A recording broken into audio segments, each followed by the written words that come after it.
I got in the shower on a family trip back east and found a lump in my breast. And it was like a sledgehammer in my head. It was huge. It was non-mistakable.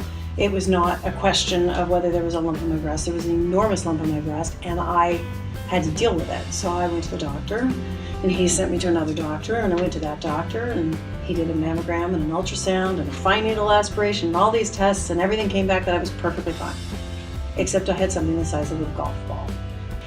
And when I got back to him, he said, "It's still there." And I said, "Yeah, it's still there. What do we do?" And he said, "You could have an MRI, but your insurance isn't going to pay for it." And I said, "I'll pay for it. I'll pay for it." And that came back that I needed a further test, and that came back that I had cancer.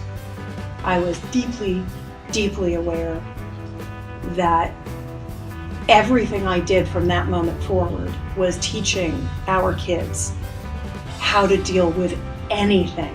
Any disappointment, any frustration, any transition, any challenge, any whatever to their lives. We are all faced with a series of great opportunities brilliantly disguised as impossible situations.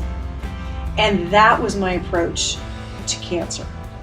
And that was my approach with my kids, was that they were not going to see me stagnate. They were not going to see me go into a hole. They were not going to find their entire lives wrapped up in a cancer diagnosis. Their whole life was not going to be cancer. They were going to go do what they were supposed to do, what they were doing, and we were going to work around whatever we needed to work around.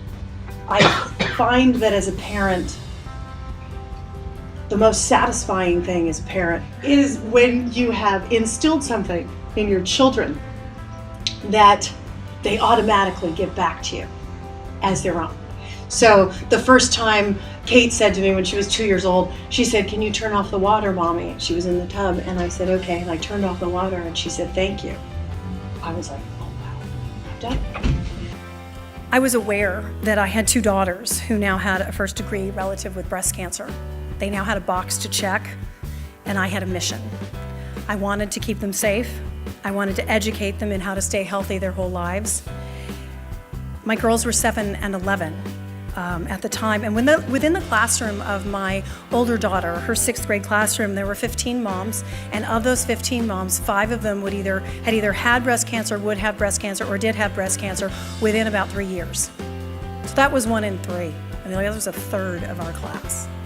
And it was no longer a disease of grandmothers. It was no longer a disease of postmenopausal women. It was now a disease of moms. And it was a disease of my friends.